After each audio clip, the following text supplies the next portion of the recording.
सदगुरु कबीर बीजक ज्ञान 34 साखी 32। ससा सरा रचो बरियाई, सर बेचे सब लोग तबाई। ससा के घर सुन गुण होई, इतनो बात न जाने कोई। सदगुरु कबीर इस साखी के द्वारा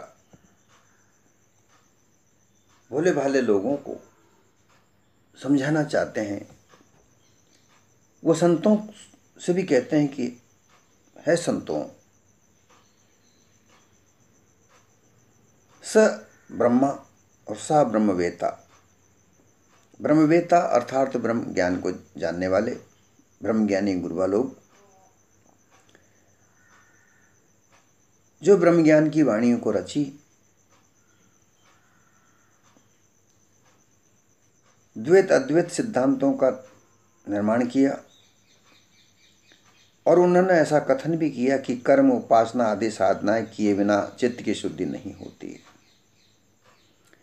अर्थात विभिन्न प्रकार के असमंजस में डालकर, भ्रम में डालकर लोगों को भ्रमित किया, कोई एक सार वस्तु नहीं बताई।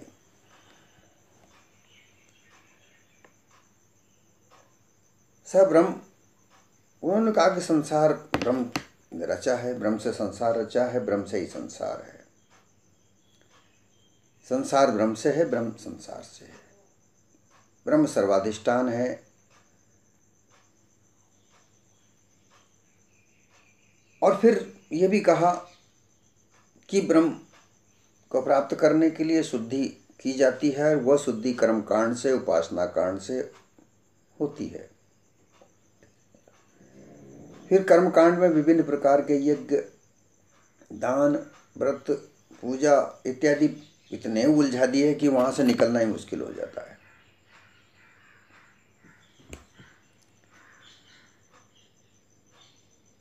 बरियाई, ससा सरा रचो बरियाई, अर्थात जबरदस्ती के विभिन्न प्रकार के मत पंथों का निर्माण किया गया। ये साखी को बड़ी गौर से समझने की जरूरत है कि एक तरफ तो कहते हैं कि ब्रह्म है, फिर ये कह रहे हैं कि उस ब्रह्म को प्राप्त करने के लिए मन चित्त बुद्धि को शुद्ध करने के लिए कर्म कांड की आवश्यकता है, उपासना कांड की आवश्यकता है, योग कांड की आवश्यकता है। तब वो ज्ञान प्राप्त होगा, ब्रह्म ज्ञान प्राप्त होगा। और फिर उस ब्रह्म ज्ञान के प्राप्त करने के बाद वो ब्रह्म प्राप्त होगा, तब वो ब्रह्म वेत्ता बन पाएंगे। कर्म उपासना आदि साधनाएं से चित्त की शुद्धि होती है, और कर्म उपासना अगर नहीं करो तो चित्त की शुद्धि नहीं होती है।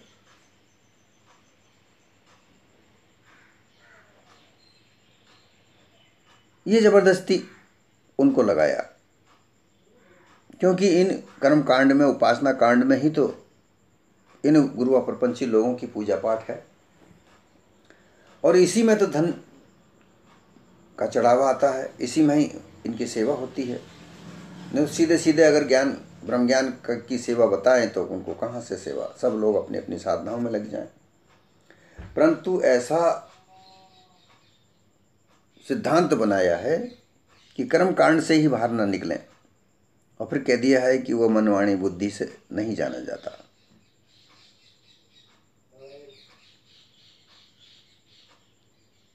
स्वयं उसी में आरूढ़ होकर इन्होंने खुद ने, जो गुरु अपरपंची लोग हैं, इन्होंने कर्म कांड, उपासना कांड की रचना की। कर्म कांड में विभिन्न प्रकार के यज्ञ करें, होम करो, विभिन्न प्रकार की तीर्थों में जाकर स्नान करो, दान करो। ये बाहरी साधन जो यज्ञ, होम, दान, व्रत, ये इत्यादि चार साधन जो बताइए बाहर के, इन्हीं में ही लोगों को लगा करके इन्हीं में उलझा दिया जाता है। ब्रह्म ज्ञान तो प्राप्त करने की दूसरी बात है। ब्रह्म ज्ञान एक ज्ञान की सर्वोच्च स्थिति है। ज्ञान तो संसार भर का ज्ञान है, ये विभिन्न प्रकार का ज्ञान है। ज्ञान में से जो मुख्य ज्ञान है, जो ज्ञान की सर्वोच्च स्थिति है, उसी को ब्रह्म ज्ञान कहा जाता है। वहां तक पहुंचने ही नहीं दिया जाता, उलझा कर रखा जाता है। कर्मकांड, कर्मकांड से जैसे तैसे निकल भी जाए तो उपासना में उनको उलझा दिया जाता है। उपासना कांड में विभिन्न प्रकार के अनुष्ठान, सिद्धि प्राप्त करने के अनुष्ठान, नाना प्रकार के उपासना बताकर उनको उनमें उलझा दिया जाता है और ये मानव जीवन इसी में उलझा हुआ रह जाता है। ब्रह्म ज्ञान तो जानना बहुत दूर की बात होती है। केवल सिद्धांत में अद्वैत ब्रह्म सत्य है, दृष्टांत में द्वैत। अतः वेदोक्त कर्म की चिता में सब पाप को जलाकर मन को निर्मल करके ब्रह्म में मिले रहो। ये ऐसा कहा गया है कि जी ब्रह्म ज्ञान की अग्नि जो है उसमें जलकर, उसे चिता बता दे, उसमें जल जाओ, मर जाओ, अपने आप को खत्म कर दो। अर्थात कर्मकांड करते हुए, उपासना करते हुए आखिरी में उस ब्रह्म ज्ञान की चिता में, उस अग्नि में अपने आप को भस्म कर दो, जल जाओ, मर जाओ। संसार भर का कार्य करो, पैसा कमाओ और उस पैसे को इन लोभी लालची गुरुआ प्रपंचियों के चरणों में ले जा करके चढ़ा दो। ये इसका अर्थ बनता है। वो कहते हैं कि केवल सिद्धांत अद्वैत ब्रह्म है, वह सत्य है और दृष्टांत से द्वैत कर्म आदि करते ही रहना पड़ता है। अतः वेदोक्त कर्म की चिता में सब पापों को जलाकर मन को निर्मल कर को ब्रह्म में मिले रहो। ऐसे कथन, ऐसी बातें सुना कर, रोचक वाणियों के द्वारा, भयानक वाणियों के द्वारा ऐसी बातें सुना करके और लोगों को कल्पना की अग्नि में जला रहे हैं।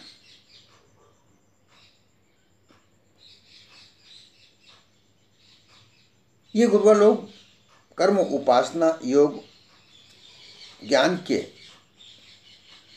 वाणी के तीखे वचनों से, अर्थात विभिन्न प्रकार की वाणियों को रचकर, रोचक, जिसमें रोचकता है, भयानकता है। ये वाणियाँ दो प्रकार से, भयानकता जिसमें ये डराया जाता है कि ऐसा नहीं करोगे तो तुम्हारा जन्म नरक में जाएगा, कुत्ता बिल्ली बनोगे, जानवर बनोगे। रोचकता में विभिन्न प्रकार के जो महात्मा हुए उनका बता करके, विभिन्न प्रकार के दृष्टांतों को समझा करके ये उसमें लगाते हैं। इस प्रकार से ये जो गुरुआ प्रपंची लोग हैं,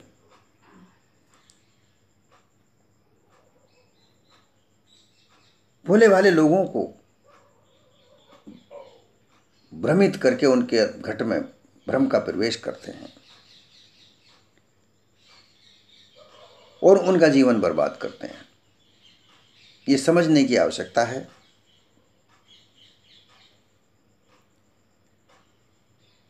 तबाही बर्बाद हो के अनेक प्रकार के कष्ट, क्लेश, संताप पड़े हैं और मनुष्य पद में भी बराबर बर्बाद हो गए। बहुबंधन किसी का नहीं छूटा। ऐसी बात समझा करके उन लोगों को भ्रमित करके कर्म कांड में, मूर्ति पूजा में, विभिन्न प्रकार के तीर्थों में, वहाँ तुम्हारा कष्ट दूर होगा, वहाँ तुम्हें धन मिलेगा, वहाँ तुम्हें स्त्री मिलेगी, वहाँ तुम्हारे मनचाहा फल प्राप्त होगा। तीर्थों में स्नान करो, वहाँ दान पुण्य करो,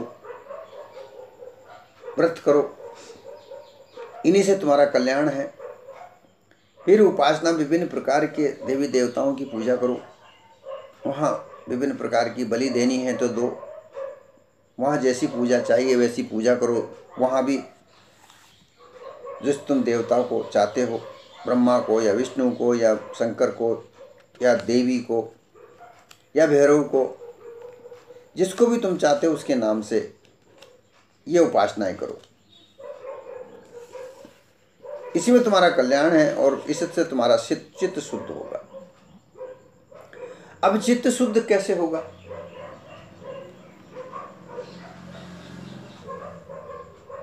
कर्म कांड में उपासना कर्म कांड में तीर्थों में जा के नहा रहे हैं, स्नान कर रहे हैं, वहाँ के पंडा लोग उनको परेशान करते हैं, मन चाहा धन उनको दो तब वो नदी में नहाओ। उनको धन नहीं दिए बगैर वो नहाने नहीं देते, चित्त कैसे शुद्ध होगा।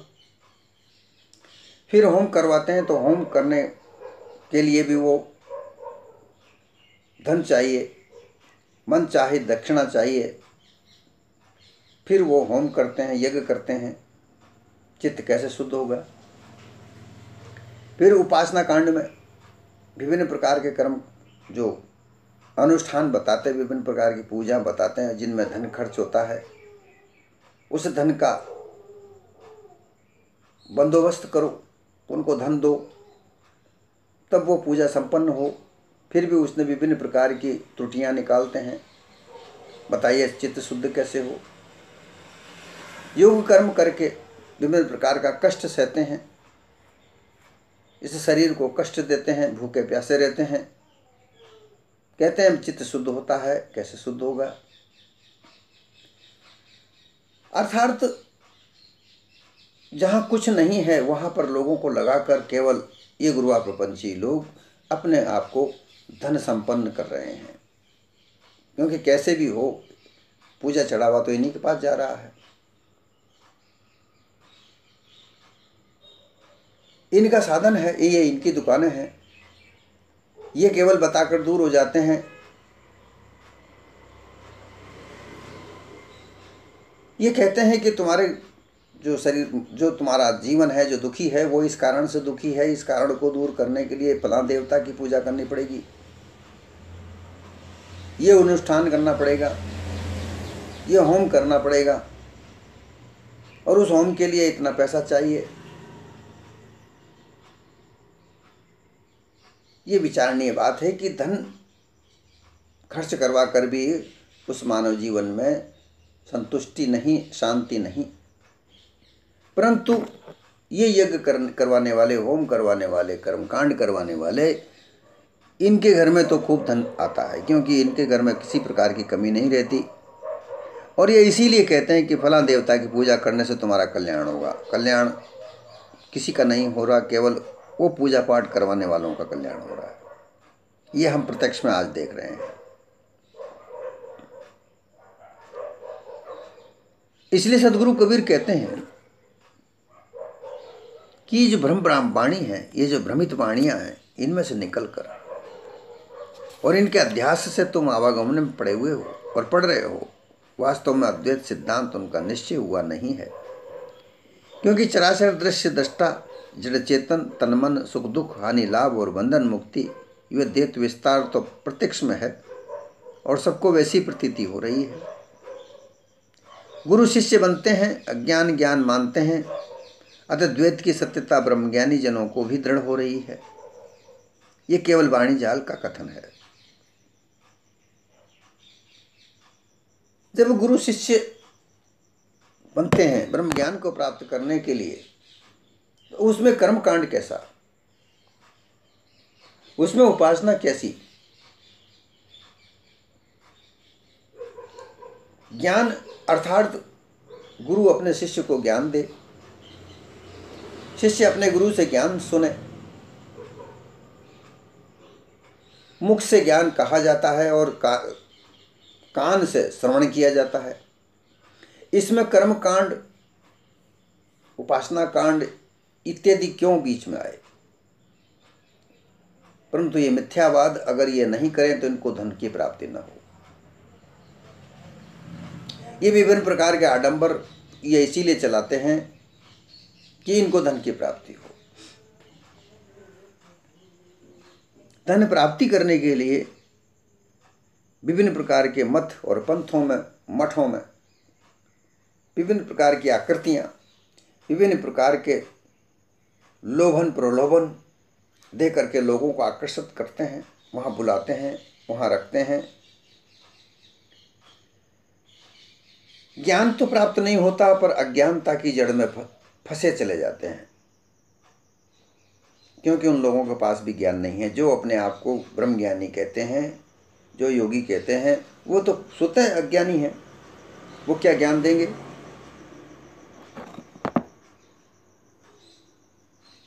पंडित जन महामूर्ख हैं, जिनको कोई किसी प्रकार का ज्ञान नहीं है, केवल उन्होंने पूजा पाठ के कुछ मंत्र याद कर रखे हैं, उन्हीं के आधार पर वो होम करते हैं, यज्ञ करते हैं, स्नान आदि करवा देते हैं। और लावधन जो स्नान, जो नदी बहती है, गंगा बहे या यमुना बहे, कोई सी भी नदी बहे, वो नदी का पवित्र पानी प्राकृतिक रूप से बहता है। वो नहीं कहता कि मेरे यहाँ मंत्र का परम उच्चारण करके तुम नहाओ। लेकिन इन प्रपंचियों ने वहाँ भी तो अपनी दुकान स्थापित कर दी, और उस दुकान को स्थापन करके उसको एक मतपंथ का नाम दे दिया, और फिर उसके नियम बना दिए, यहाँ ऐसा होगा, वहाँ वैसा होगा, यहाँ इतना धन लगेगा, यहाँ इतना धन लगेगा। लोगों को लगता है कि भाई वहाँ जाने से हमारा पाप मुक्त हो जाएगा। भाई पाप ऐसे कैसे कट जाएगा? किसी नदी में नहाने से, किसी समुद्र में स्नान करने से पाप नहीं खत्म होते। लेकिन ये प्रपंची लोग कहते हैं कि पाप को नष्ट करने के लिए नदियों में नहाना, तीर्थों में जाकर के नहाना, उनका जो नदियां हैं उनका तीर्थों का नाम दे दिया।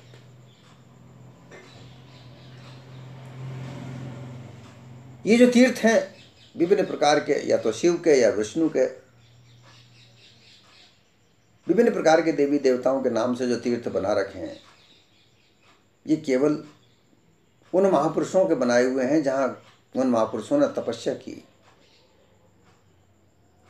वो महापुरुषों को तो नाम सामने नहीं आता, लेकिन इन देवी देवताओं का नाम सामने ये पंडे लोग लाते हैं, जो झूठ हैं, जो महामूर्ख लोग हैं, और उसके नाम से ये धन कमाते हैं। इन्होंने अपनी अपनी दुकानें खोल रखी हैं।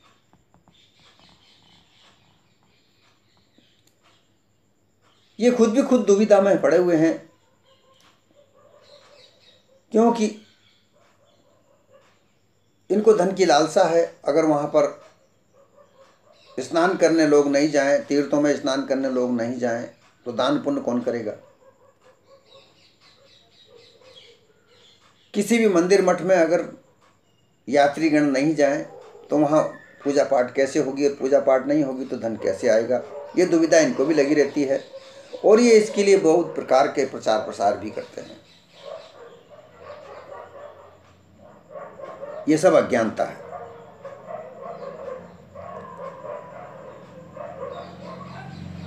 ऐसी द्वैत और अद्वैत दो प्रकार के कथन, दो प्रकार की वाणियां, दो प्रकार के सिद्धांत, जहां द्वैत भी है और अद्वैत भी है। द्वैत जहां माया का साथ है, अद्वैत जहां माया नहीं है। अब द्वैत में माया का पति ईश्वर को माना जाता है। वो कहते हैं कि ईश्वर माया का पति है, जो कभी देखा नहीं गया, परंतु उसको 10 अवतार के रूप में हमको साक्षात्कार करवा दिया गया। ये मूर्तियां हैं, ये 10 अवतार हैं, इनके साथ में लक्ष्मी है, इनकी पूजा करो।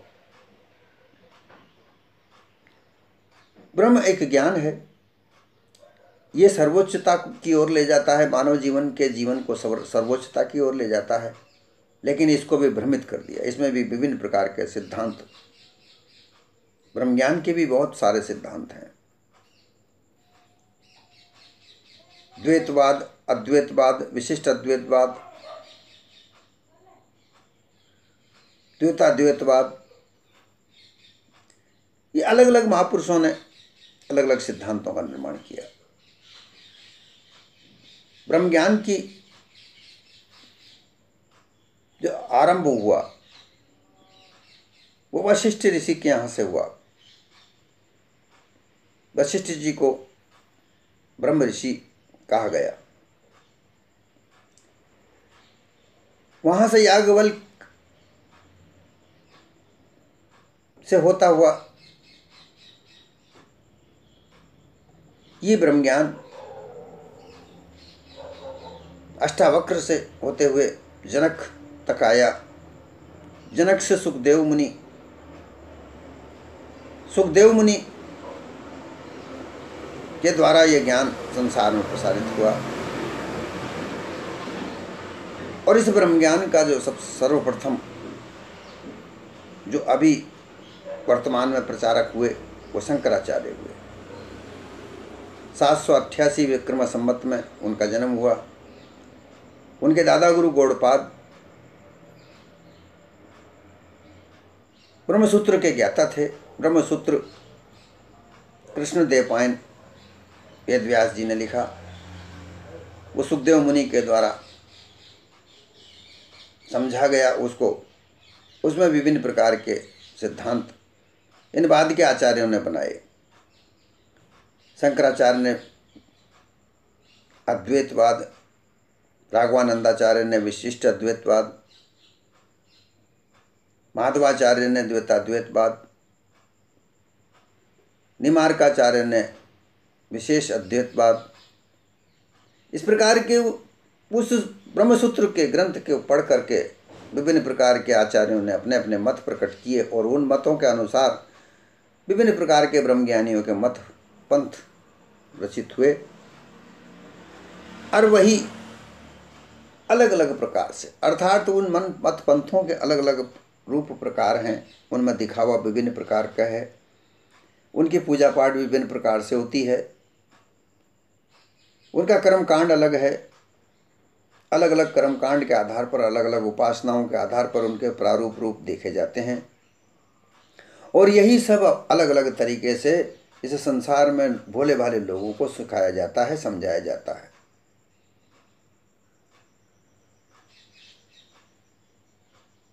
परंतु इस दुविधा से कोई छूट नहीं पा रहा है। मानव जीवन में जो दुविधाएं हैं, जो संकट हैं, जो कष्ट क्लेश हैं, उनसे कोई छूट नहीं पा रहा है। जितना कर्म कांड, उपासना कांड किए जा रहे हैं, उतने ही वो लोग उलझते चले जाते हैं। उनका धन भी खर्च होता है, परंतु उनके कष्ट क्लेश दूर नहीं होते हैं। अर्थात दुविधाएं दूर नहीं होती, भ्रांतियां दूर नहीं होती। जब तक मानव जीवन में भ्रांतियां हैं, तब तक उनका कष्ट क्लेश दूर नहीं होते।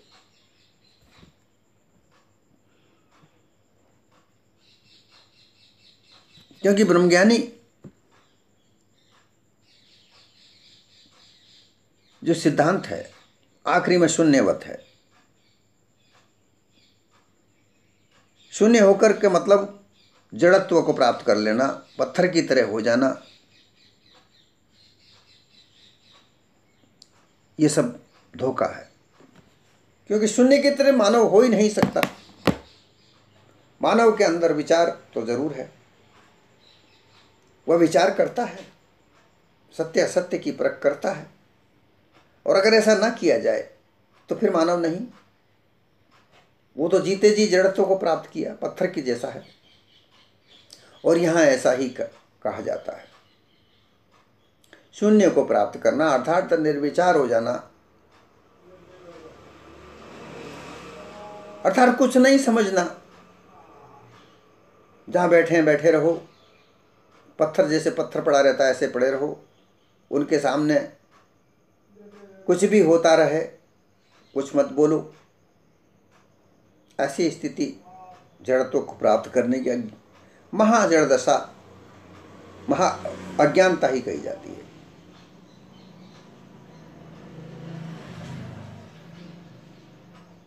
सद्गुरु कहते हैं कि ऐसी स्थिति प्राप्त करने से क्या फायदा, जो मानव जीवन के रहस्य को ही नहीं समझे। सद्गुरु कबीर कहते हैं कि ये ऐसे सब सिद्धांतों को त्याग कर अपने आप में जागृत स्थिति में हो जाओ। और इसी संसार में सत्य है और इसी में असत्य है, इसकी जांच परख करो। और जो सत्य है उसका संग करो, असत्य का त्याग करो। धन कमाने की कोई बुरी बात नहीं है, धन कमाओ, लेकिन सत्य ईमानदारी से, सत्य निष्ठा से उस धन को कमाओ। फिर उस धन को जीवन के काम आने वाले मुख्य आधार पर का खर्च करो। शबाब कबाब में खर्च मत करो। इस धन से अपने तन को ढको, भूख को मिटाओ, विश्राम करने की जगह अर्थात छोटा मोटा अपना जैसा भी घर बनता है वो घर बनाओ, कपड़े पहनो और खाना खाओ और मानव की तरह सहज स्थिति से रहो। मानव धर्म को पालो, मानव मात्र को मानव समझो, अपने हृदय में दया का वास करो, वैचारिक बनो, अपने अंदर विचार करो, धैर्य के साथ विचार करो, निर्भय होकर विचार करो, पत्थर की तरह बनकर नहीं रहना। ब्रह्मज्ञान बन के भी पत्थर की तरह हो जाना, महाजड़त्व को प्राप्त करना, यह महाअज्ञानता है। अज्ञानी अज्ञान रहे, अज्ञानी को ज्ञान प्राप्त करना चाहिए और उस ज्ञान को विवेक के द्वारा सत्य और असत्य की कसौटी पर कसना चाहिए, क्योंकि बिना विवेक के ज्ञान का निर्क्षीर निवेरा नहीं होता है। निर्क्षीर का निवेरे का होने का मतलब सत्य और असत्य, उस ज्ञान में से भी दूध एक अमूल्य वस्तु है, परंतु उसमें से भी घी निकाला जाता है जो और अमूल्य हो जाता है। इसी तरीके से इस ज्ञान में से विवेक के द्वारा सार वस्तु निकाली जाती है और वही सार जीवन में काम आने की है। और उसी सिद्धांत को सतगुरु कबीर ने पारख परख कहा है। पारखी होकर, सचेत होकर, जागृत होकर इस मानव देह में रहना,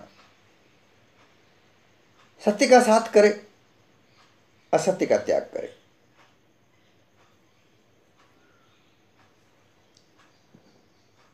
देहधारी जीव ने विषय अध्यास होकर के स्त्री और पुरुष ये दो प्रकार की देह धारण की है। इस संसार में दो तरह की देह है, स्त्री और पुरुष। अब स्त्री पुरुष की ओर आकर्षित है और पुरुष स्त्री की ओर आकर्षित है।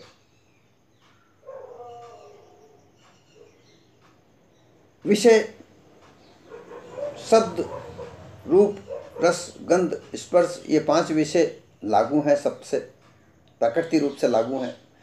लेकिन इनको बरियाई जबरदस्ती से अपना मानकर, इनके भोग की वस्तुओं मानकर, जहाँ तक इन 5 विषयों को भोग ना समझा जाए, इनका भोग करने की इच्छा ना हो, तब तक ये अविकारी हैं। इनमें विकार जब पैदा होता है जब इनको भोग की वस्तु मानी जाए और भोग में अपने आप को लगाया जाए।